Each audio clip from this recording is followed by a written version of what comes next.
Hi, everybody. Welcome back to the World Affairs Council of New Hampshire, and I'm Scott, talking about the International Visitors Leadership Program. And one of the alums from 2019 is a gentleman and friend named Bandar Al Warthan, and he is here with us now. And he is a member of the media out in Saudi Arabia. He came and visited New Hampshire back in 2018 during the election cycle. Bandar, it's great to see you. I know that you were an editor at Alumni newspaper back in 2018, and you still are working for the paper now, correct? Yes, sir. I'm still And you working were on it. covering foreign policy, U.S. foreign policy back in 2018. Tell us a little bit about the visit to New Hampshire and what you got out of it through this program. Okay, sir. So, first of all, thank you so very much for giving me this privilege and honor to be speaking to all of you tonight. Yes, my beautiful visit to New Hampshire was a part of my visit to the United States as a part of the International Leadership Program, the IVLP, the one that was designed for journalists. It was named after the legendary Edward R. Murrow, and of course, having the chance of seeing true democracy being practiced, seeing the elections and the way it was covered, and I just can't say how much I excited I was, and how much I'm still proud of that experience.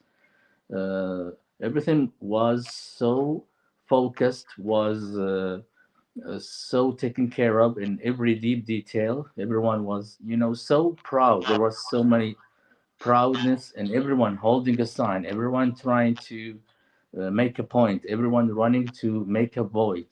And I believe, as I asked Anis back at the time, what does the word election means to an American citizen? And of course, elections means the voice, and meaning having the chance of saying what do you think of what should be going on.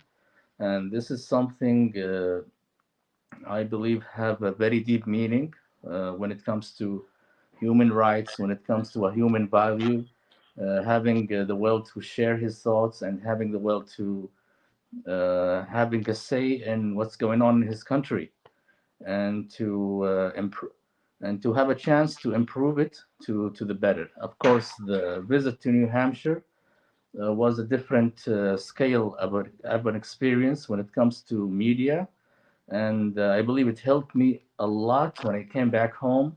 I started to create a lot of ideas. I became more involved in covering the U.S. foreign policy, and through the way until we approached the point of the presidential elections. And thanks again to that experience, I was recognized of one of the top coverage, not just in Saudi Arabia, and I believe in the whole world when it comes to covering the U.S. elections. And I was recognized and received an appreciating letters the embassy, from my company, and from a lot of different departments in the field. So it was something I'm still proud of. I'm still sharing, and I'm still uh, uh, considering that I owe that experience in everything good that's happening to me and going to happen in the future. So please, I want to hear more questions from you, sir. And what do you think you want to be highlighting at the next minute? Well, thank you, Bander. I'm fascinated by some of the work you do for the newspaper, the Aliyom in Saudi Arabia, where it looks like you have spent some time highlighting the achievements of women in your country, elevating their voices, which obviously for the rest of the world and uniquely here in the United States, that strikes me as a very interesting, very important project. Can you talk a little bit about that? Yes, of course. So women empowerment is one of the files that I am super proud that I was trying to highlight. I was one of the pioneers who, took a step forward into that path. After we had the launching of our Vision 2030, things became a lot better, but there was still so many challenges regarding this matter when it comes to the human beliefs here, when it comes to the culture, the nature of the people.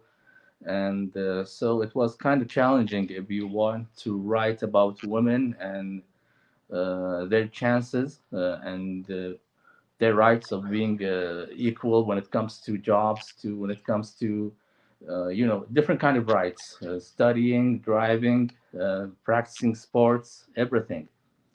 And maybe one of the motivations that encouraged me to move forward into that path, that my wife is a working lady. She's a doctor, and also I have three daughters that I wish them to have all the best when it comes to their chances and their country.